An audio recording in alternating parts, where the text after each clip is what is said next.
Good morning વિદ્યાર્થી મિત્રો, ધોરણ 7 વિષય છે સામાજિક વિજ્ઞાન. શ્રી કન્યા પ્રાથમિક વિદ્યાલયમાં આપ સૌનું હાર્દિક સ્વાગત છે. પાઠ 12 આપણે આપત્તિ અને વ્યવસ્થાપન વિશે જોવાનું છે. આપત્તિ એટલે કે કુદરતી આપત્તિ પણ હોઈ શકે અને કોઈ પણ માનવ સર્જિત આપત્તિ પણ હોય છે. આપત્તિના બે પ્રકાર પાડવામાં આવ્યા છે. તો આ આપત્તિ વખતે કેવું વ્યવસ્થાપન, કેવું ધ્યાન રાખવું, કોની હેલ્પ કરવી, બધાની મદદ કરવી, અને આપત્તિ કોને કહેવાય અને કઈ કઈ કુદરતી આપત્તિઓ છે, માનવ સર્જિત આપત્તિઓ કઈ કઈ છે, એનો સમાવેશ શેમાં થાય, કઈ આપત્તિનો, તો એના વિશે આપણે પાઠ જોશું. તો જોઈએ. આપત્તિ શબ્દ કાને પડવાની સાથે જ આપણને મનમાં ભય અને બીકના ભાવ જાગે છે. કે આપત્તિને સામાન્ય વ્યવહારમાં લોકો આપદા, હોનારત કે પ્રકોપ એવા નામે પણ ઓળખે છે. કે આપણે પ્રકોપ કે હોનારતને આપણે હોનારત કહીએ છીએ. વાવાઝોડું આવે તો એ શું છે? આપત્તિ છે. આપત્તિની સાથે વિનાશ અને નુકસાનની કલ્પના પણ આપણને આવ્યા વિના રહેતી તો નથી જ. કે એનો વિચાર કે આપત્તિ આવે તો એની સાથે નુકસાન પણ થવાનું જ છે, હોનારત આવે તો એની સાથે નુકસાન પણ થવાનું જ છે. તો આપત્તિ સાથે વિનાશ શબ્દ અને નુકસાનની કલ્પના, એનો વિચાર કર્યા વિના આપણને કલ્પના તો આવે જ છે, વિચાર તો આવે જ છે. કે આપત્તિના જોખમની આપણે જાણકારી ધરાવીએ છીએ. અછત અને રાહત કામગીરી માટેના આયોજન માટે તેના માટેના કારણો, જવાબદાર, સંજોગોની વિગતો ધ્યાનમાં લેવી પડશે. કે આ જાણકારી આપણને બચાવવા માટે ખૂબ જ જરૂરી છે. આપત્તિ વ્યવસ્થાપનના તજજ્ઞોએ આપત્તિઓને બે ભાગમાં વહેંચી છે. તેના પ્રકારો અને તેના વિવિધ સ્વરૂપોને વિગતે આપણે જાણીએ. હવે પેલું છે આપત્તિઓ, કે કુદરતી આપત્તિ અને માનવ સર્જિત આપત્તિ. ભૂકંપ, જ્વાળામુખી, દુષ્કાળ, દાવાનળ, પૂર, સુનામી, વાવાઝોડું, આ બધી છે એ કુદરતી આપત્તિઓ છે. માનવ સર્જિત આપત્તિઓ, આગ છે, ઔદ્યોગિક અકસ્માત, કે કોઈ ઉદ્યોગમાં એવું થયું હોય તો એ ઔદ્યોગિક અકસ્માત, બોમ્બ વિસ્ફોટ અને હુલ્લડ, એ બધી છે માનવ સર્જિત આપત્તિઓ, કે તે માનવી દ્વારા લોકોને નુકસાન પહોંચાડે છે. ઉપરયુક્ત ઘટનાઓ ભારે વિનાશ અને હાનિ એટલે કે નુકસાન પહોંચાડનારી હોય છે. પૂર, સુનામી, વાવાઝોડું અને દુષ્કાળની પૂર્વ આગાહી શક્ય છે. એટલે કે પહેલેથી જ એની ભલામણ કરી દેવામાં આવે છે.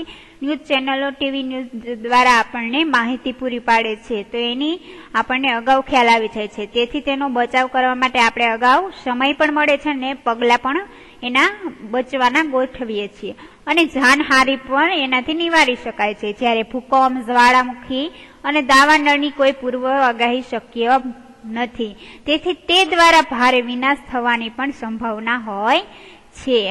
અહીં આપણે કુદરતી આપત્તિઓ પૈકી ભૂકંપ, વાવાઝોડું અને સુનામી, પૂર અને દુષ્કાળ અંગે હવે જાણીશું. હવે ભૂકંપ, તો તમે અહીંયા બાજુની આપેલી આકૃતિ છે એ ભૂકંપ વિશે જોઈ શકો છો. સામાન્ય રીતે પૃથ્વી સપાટીના કંપવાને ભૂકંપ કહે છે. કે પૃથ્વીનો પોપડો જ્યારે ધ્રુજવા લાગે, હલવા લાગે, હલનચલન પૃથ્વીની અંદર આંતરક્રિયામાં થવા લાગે, પેટાળમાં, તો એ શું છે? કંપને ભૂકંપ છે. આ ઘટના માટે પૃથ્વીના પેટાળમાં થતી ભૂગર્ભિક ક્રિયાઓ જવાબદાર હોય છે. કે પૃથ્વીનો પેટાળમાં જે અંદર ભૂગર્ભિક એટલે કે ભૂમિની અંદરના ભાગમાં, આંતરિક ભાગમાં જે ક્રિયાઓ થાય, હલનચલન થાય, એ જવાબદાર છે ભૂકંપ માટે. જે ક્ષેત્રો નબળું ભૂપૃષ્ઠ ધરાવે છે તે ભૂકંપની સંભાવનાવાળા વિસ્તારો ગણાય છે. કે જ્યાં મેદાન, ભૂપૃષ્ઠ, ભૂમિ કેવી હોય છે? નબળી હોય છે. ત્યાં ભૂકંપની સંભાવના પણ વધુ હોય છે. આવા વિસ્તારો અલગ તારવી શકાય, પણ ભૂકંપની ચોક્કસ આગાહી શક્ય નથી. તેથી જ્યારે આ આપત્તિ આવે ત્યારે જાનમાલની ભારે ખુવારી વેઠવી પડે છે. એટલે કે માલમાં પણ નુકસાન થાય છે અને જાનનું પણ જોખમ રહે છે. હવે ભૂકંપના સમયે આપણે રાખીએ એવી સાવચેતી છે કે શું કરવું જોઈએ અને શું ન કરવું જોઈએ. વર્ગખંડમાં પાટલી નીચે બેસી જવું જોઈએ અને રઘવાયા થઈને બૂમાબૂમ ના કરવું જોઈએ. વીજળીના થાંભલા અને તારથી આપણે શું કરવું જોઈએ? દૂર રહેવું જોઈએ. ઊંચા મકાનમાંથી આપણે નીચે ઉતરી જવું જોઈએ અને લિફ્ટના ઉપયોગ કરવો જોઈએ નહીં. સાચા સમાચારો રેડિયો કે ટીવી દ્વારા જાણવા જોઈએ અને ખાતરી કર્યા વિના ઘરમાં ગેસ કે વીજળીથી ચાલતા ઉપકરણો ચાલુ કરવા જોઈએ નહીં. હવે ગુજરાતનો નકશો છે, ગુજરાતમાં નકશો છે, ત્યાં સંભવિત જેટલા ભૂકંપ વિસ્તારો છે, કયા ઝોનમાં કયો વિસ્તાર આવેલો છે તેના વિષયક ગુજરાતનો નકશો છે.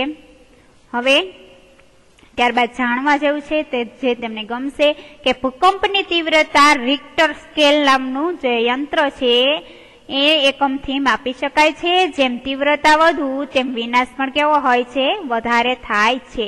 ગુજરાત રાજ્યમાં ભૂકંપ ની તારીખો જે દર્શાવી છે કે ક્રમ કે 16 જૂન 1819 કચ્છમાં આવ્યો હતો અને કેટલા રેક્ટર સ્કેલનો હતો, 8.2 તીવ્રતાનો. 12 જુલાઈ 1915 અંજાર કચ્છમાં આવેલો હતો, 6.1 રેક્ટર સ્કેલનો. 26 જાન્યુઆરી 2001 કચ્છમાં આવેલો હતો, 7.6 અથવા તો 7.7 જેટલો રેક્ટર સ્કેલનો ભૂકંપ હતો. ત્યારબાદ વાવાઝોડું. વાતાવરણમાં હવાના દબાણ સર્જાતી અસમતુલાની પરિસ્થિતિ પ્રચંડ વાતાવરણીય તોફાનો ઉદ્ભવે છે કે વાતાવરણમાં અચાનક હવાનો પલટો આવી જાય અને દબાણ સર્જાય એવી અસંતુલિત પરિસ્થિતિ સર્જાય ત્યારે વાતાવરણ કેવું બને છે, તોફાની ઉદ્ભવે છે અને તે વાવાઝોડું કે ચક્રવાત એવા નામે આપણે ઓળખાય છે. આ તોફાની વાતાવરણીય પવનો જે વિસ્તારોમાં ત્રાટકે છે ત્યાં ભારે તારાજી અને વિનાશ સર્જી દે છે. ભારતના પૂર્વ તટ અને મલબાર તટનો વિસ્તાર છે તથા ગુજરાતમાં કચ્છ વિસ્તાર અને સૌરાષ્ટ્રના કિનારે તેની ભારે એટલે કે વાવાઝોડાથી ભારે વિનાશક અસરો થઈ છે. વિનાશક એટલે કે નુકસાન પહોંચાડે એવી. વાવાઝોડા સમયે રાખવાની સાવચેતી કે વાવાઝોડા પહેલા શું કરવું જોઈએ, વાવાઝોડું હોય ત્યારે શું કરવું જોઈએ, વાવાઝોડા પહેલા અને વાવાઝોડા દરમિયાન અને વાવાઝોડા બાદ એટલે કે વાવાઝોડું હોય ત્યારે શું કરવું જોઈએ, દરમિયાન એટલે અને વાવાઝોડું પતી જાય વહી જાય પછી. વાવાઝોડાના સંભવિત વિસ્તારની વિગતો ચોકસાઈથી જાણી લો કે વાવાઝોડા પહેલા કે ક્યાં વાવાઝોડાનો સંભવ છે, ત્યાં આ વિસ્તારમાં આવવાનો સંભવ છે એ વિસ્તારની વિગત જાણી લેવાની. તંત્રની સૂચના મુજબ સ્થળાંતરિત થઈ જવાનું એક સ્થળેથી બીજા સ્થળે. દરિયાની નજીક નીચાણવાળા ક્ષેત્રોમાં હોય તો ત્યાંથી દૂર ઊંચાઈવાળા વિસ્તારોમાં જતા રહેવાનું. ખાવાની વસ્તુઓ, ટોર્ચ, પીવાનું પાણી, કપડાં, રેડિયો, જરૂરી દવાઓ વગેરે તૈયાર કરી લઈને લઈ લેવાનું. વીજળી અને ગેસના જોડાણો હોય એટલા બંધ કરી દેવાના. ચોક્કસ જાણકારી માટે આપણે રેડિયોનો જ ઉપયોગ કરવાનો, બીજે કોઈ અફવાઓથી દૂર રહેવું. હવે વાવાઝોડું આવે ત્યારે ચેતવણી મળતા બધા બારી બારણા શું કરી દેવાના, બંધ કરી દેવાના. જો તમે શાળામાં હો તો વર્ગખંડની બહાર ન નીકળવું જોઈએ. જો તમે વાહનમાં હો તો વીજળીના થાંભલા કે ઝાડ અને દરિયાથી દૂર ઊભું રાખી તેની અંદર રહો. કે આપણે શેમાં હોય છે, કોઈ પણ વાહનમાં હોય તો એનાથી દૂર ઉભા રહીને અંદર જ રહેવું વાહનમાં. બચવા માટે ઉભા કરાયેલા આશ્રય સ્થાનના વ્યવસ્થાપકોની સૂચનાઓનું ચુસ્ત પાલન કરવું. કે આપણે બચાવવા માટે ઉભા રાખ્યા હોય એવા આશ્રય સ્થાનના વ્યવસ્થાપકો હોય એની આપણે સૂચનાનું પાલન કરવું જોઈએ. પ્રાણીઓને ખીલેથી છોડી મૂકો, તે છૂટા હશે તો પોતાનો બચાવ કરી શકશે. કે પ્રાણીઓને આપણે ખીલેથી છૂટા કરી દેવા જોઈએ અને તે જો છૂટા હશે તો તે પોતાની જાતે બચાવ કરી શકશે. બિચારા બાંધેલા હોય તો એ ક્યાંય જઈ શકે નહીં અને એકને એક જગ્યાએ કદાચ વાવાઝોડાને લીધે એને માથે પડે કાંઈક પતરા કે એવું તો પણ એ પોતાનો બચાવ કરીને જઈ શકતા નથી, કારણ કે બાંધેલા હોય છે. જાહેરાતના બોર્ડ કે વૃક્ષો નીચે આશ્રય લેવો જોઈએ નહીં. હવે વાવાઝોડું આવે એ પછી શું કરવું જોઈએ, હવામાન સાફ થઈ જાય, પવન બંધ હોય તો પણ બહાર ના જશો અને અચાનક પવન અને વરસાદ આવી શકે છે. વાવાઝોડું વહી જાય અને પવન પણ જતો રહે તો પણ બહાર જવું જોઈએ નહીં, કારણ કે અચાનક પવન ને વરસાદ આવી જાય છે. લટકતા ખુલ્લા વાયરોથી આપણે શું કરવું જોઈએ, દૂર રહેવું જોઈએ. કુતૂહલવશ એકત્ર થઈ રાહત અને બચાવ કાર્યના અવરોધોનો ના કરો. શું કરવાનું કીધું છે, શું કરવાનું નથી કીધું કે કુતૂહલવશ એકત્ર થઈ એટલે કે બધા એક સાથે થઈને રાહત એટલે કે બીજાને રાહત મળે, મદદ રહે એ માટે થઈને બચાવ કાર્યના એટલે બીજા બચાવ કરતા હોય તો એને બચાવ કાર્યમાં કોઈ પણ અવરોધ કરશો નહીં, આડઅડચણ પહોંચાડશો નહીં. તંત્ર દ્વારા સૂચના માંગ્યા બાદ પરત ઘરે જવું, કે તંત્ર દ્વારા સૂચના મળે પછી જ ઘરે જવું. રાહત અને બચાવની કામગીરીમાં મદદરૂપ બનવું. મદદ માંગવા સિવાયના ફોન ન કરવા અને બિનજરૂરી ફોન કરવાથી બિનજરૂરી ફોન કરવાથી નેટવર્ક ઢપ થતા રાહત અને બચાવ કામગીરીમાં પણ શું આવે છે? વિક્ષેપ આવે છે. એટલે કે જરૂર પૂરતા જ ફોન કરી અને મદદ માંગવા સિવાયના ફોન ન કરવા. અને જો આપણે બિનજરૂરી ફોન કરીએ તો નેટવર્ક ઠપ, એટલે કે નેટવર્ક ધીમું પડી જતા બીજા લોકોને ફોન કરવો હોય તો એ ન કરી શકે, એટલે બચાવ કામગીરીમાં શું થાય છે? વિક્ષેપ પડે છે. સુનામી છે કે સમુદ્ર કે મહાસાગરના તળિયે થતા ભૂકંપ અને જ્વાળામુખી પ્રસ્ફોટનથી કે મોટા પાયાના પરના સમુદ્રમાં થતા જે ભૂસ્ખલન, એટલે કે સમુદ્રની નીચે આવેલી ભૂમિ સપાટીની અંદર પેદા થતા જે વિનાશક મોજા છે એને આપણે શું કહીએ છીએ? સુનામી તરીકે ઓળખીએ છીએ. જોકે સુનામીની ઉત્પત્તિ માટે સાગર તળે થતા ભૂકંપો કારણભૂત છે.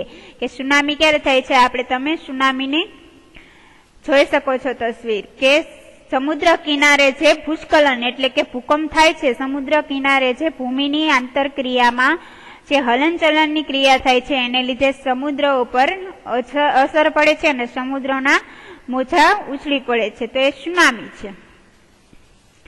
ટૂંકમાં ભૂકંપીય સાગર મોજા જે છે એ સુનામી તરીકે ઓળખાય છે. આ મોજા તેના ઉત્પત્તિ સ્થાનેથી વલય આકારે, એટલે કે ગોળ ગોળ ગોળ વલય આકારે વિસ્તરી, એટલે કે વધુ આગળ જઈને કિનારે આવે છે અને ત્યારે તે ભારે શું સર્જે છે? વિનાશ સર્જે છે. એટલે એ ભારે વિનાશકારી બની જાય છે. તેની ઝડપ કિનારે ઓછી થતા તે વધુ ઊંચાઈ ધારણ કરે છે. કે જેમ જેમ આગળ જતા જાય એમ એમ ઝડપ પણ ઓછી થતી જાય અને જેમ જેમ ઝડપ ઓછી થાય એમ કિનારે આવીને પછી ઊંચા ઉછળે છે. કિનારે પાણીની દિવાલ બની આગળ વધી ભારે વિધ્વંસ મચાવે છે. જોકે હવે આધુનિક ઉપગ્રહને આધારિત સાધનોની મદદથી સુનામીનો ચોક્કસ અંદાજ કાઢી શકાતો હોવાથી, એટલે કે આપણે સુનામી આવવાની હોય એ પહેલા આપણને જાણ રહે છે, તો સૂચિત અસરવાળા ક્ષેત્રોમાંથી લોકોને આપણે સમયસર સ્થળાંતરિત કરાવી અને જાનહાનિ અટકાવી શકીએ છીએ. જોકે આવી ટેકનોલોજી કે સાધનોને બધા જ દેશો પાસે નથી, એ એક વાસ્તવિકતા પણ છે. હવે જાણવા જેવું છે, જે તમને ગમશે, કે 26 ડિસેમ્બર 2004 ના રોજ આવેલ મહાવિનાશક સુનામીના હિન્દ મહાસાગરના તટવર્તી દેશો પૈકીના થાઈલેન્ડ, ઇન્ડોનેશિયા, ભારત, શ્રીલંકા વગેરે દેશોમાંથી લગભગ 2 લાખ લોકોએ જાન ગુમાવી આ સુનામીને કારણે મૃત્યુ પામ્યા હતા. હિન્દ મહાસાગરમાં તટવર્તી દેશો ક્યાં ક્યાં હતા? ઇન્ડોનેશિયા, ભારત, શ્રીલંકા, આ બધા જ દેશો. સુનામીના સમયે રાખવાની સાવચેતી, કે સુનામી ન આવી હોય પહેલા સમુદ્ર કિનારાથી દૂર ખસી જવું, રેડિયો પર આવતી સૂચનાઓ મુજબ અમલ કરવો અને સમુદ્ર મોજા અસાધારણ રીતે ઉછળે છે તો એ અસાધારણ ઉછળે, વિચિત્ર અવાજો આવે તો આવા પૂર્વ ચેતવણીના સંકેતો છે, તો તે તરત એવા સંકેતો મળે તો તરત આપણે કિનારેથી દૂર જતા રહેવું. કિંમતી સામાન અને ખોરાક, પીવાનું પાણી, દવાઓ, ટોર્ચ વગેરે જરૂરી ચીજો પણ સાથે રાખવી જોઈએ. સુનામી દરમિયાન ઊંચાણવાળી જગ્યા હોય તો એ ના છોડવી. સુનામી જોવાનો પ્રયત્ન પણ ના કરવો. તંત્ર દ્વારા અપાતી સૂચનાઓ ચુસ્તપણે આપણે અનુસરવી જોઈએ. કિનારાના ઊંચા મકાનો પર આપણે આશ્રય લેવો જોઈએ, એને માટે સલામત નથી, તેથી ત્યાં ના જવું. કે કિનારો હોય તો એ કિનારાના જે ઊંચા મકાનો હોય ત્યાં આશ્રય લેવો એ આપણા માટે સલામત નથી, તેથી આપણે ત્યાં જવું જોઈએ નહીં.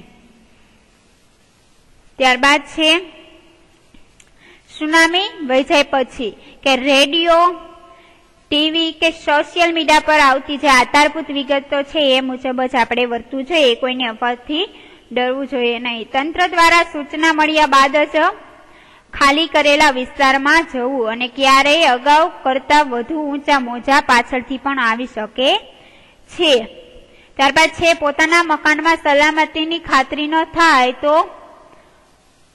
તો પ્રવેશ કરવો જોઈએ નહીં. કે આપણે સમજીએ છીએ આપણું મકાન હોય તો આપણે ખબર હોય કે આપણું મકાન સલામત રહેશે સુનામી સમયે, કિનારાની બાજુમાં આવેલું હોય તો ખાતરી હોય તો જ જવું. પાણી, ગેસ કે વીજળીના જોડાણોને આવેલા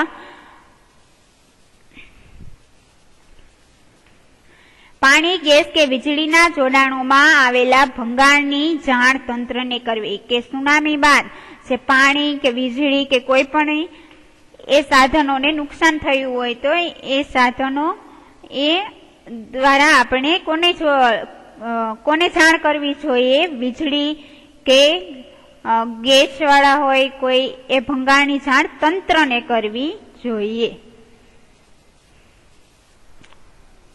જાણવા જેવું છે, આ પ્રકારની નિશાની સુનામીની આવવાની સંભાવના દર્શાવતા વિસ્તારોની નિશાની છે.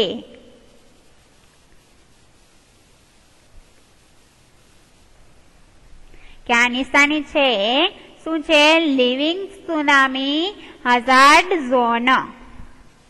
પૂર છે એક ધારે વરસાદ કે અતિ વરસાદ, વધુ વરસાદ પડે, પરિણામે વિશાળ ભૂવિસ્તારો હોય એ શેનાથી ભરાઈ જાય? પાણીથી મગ્ન, જળમગ્ન થવું, તેને આપણે શું કહીએ છીએ? પૂર ઓળખીએ છીએ. સામાન્ય રીતે આપણે આ ઘટનાને નદી સાથે જોડીએ છીએ. પૂર માટે કુદરતી ઢોળાવને અવગણી કરાયેલ બાંધકામ, કુદરતી જળ નિકાલના માર્ગમાં અવરોધ જેવા માનવ સર્જિત કારણો પણ પૂર માટે જવાબદાર છે. શું જવાબદાર છે?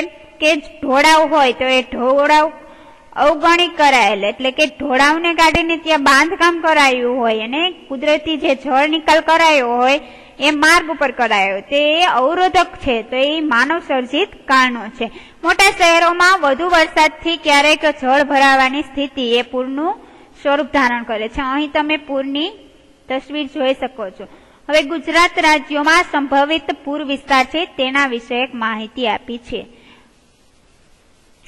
પછી છે પૂર સમયે રાખવાની સાવચેતી. કે પૂર પહેલા સ્થાનિક કક્ષાએ પૂરના વિસ્તારોથી આપણે વાકેફ રહેવું જોઈએ, જે સ્થાને રહેતા હોય ત્યાં. ઊંચા વિસ્તારોની માહિતી રાખવાની અને પૂર દરમિયાન ત્યાં આપણે સ્થળાંતર ત્યાં જતું રહેવું. પૂર તંત્ર દ્વારા અપાતી ચેતવણી મુજબ જ આપણે વર્તવું જોઈએ. પૂર દરમિયાન ઘરના ગેસ અને વીજળીના જોડાણો બંધ કરી દેવા જોઈએ. તમારું વાહન જો પૂરમાં ફસાય તો ત્યારે તરત તેની બહાર નીકળવું જવું અને 7-8 વ્યક્તિનું જૂથ બનાવી એકબીજાના હાથ પકડી લેવા અને પ્રવાહ જ્યારે એટલે કે પાણીનો પ્રવાહ બહાર નીકળવા માટે આપણે 7-8 વ્યક્તિ મળીને જ પસાર કરવો જોઈએ. પ્રાણીઓને ખીલેથી છોડી મૂકવા અને તે છૂટા હશે તો જ પોતાને બચાવ કરી શકશે. પૂર બાદ શું કરવાનું? પૂર જતું રહે પછી પૂરના પાણીથી બનાવેલ ખોરાક ખાવો ન જોઈએ. પાણીને જંતુરહિત બનાવી ઉપયોગમાં લેવું જોઈએ. રસ્તા ખુલ્લા થયાની જાણકારી વગર આપણે કોઈ પણ બહાર જવું જોઈએ નહીં. સાપ, વીંછીના ઉપદ્રવ સામે આપણે સજાગ રહેવું, કારણ કે પાણીમાં પણ સાપ હોય છે. તો આવા જીવજંતુઓથી સજાગ રહેવું જોઈએ. તો વિદ્યાર્થી મિત્રો, ત્યારબાદ આપણે દુષ્કાળ વિશે નેક્સ્ટ લેક્ચરમાં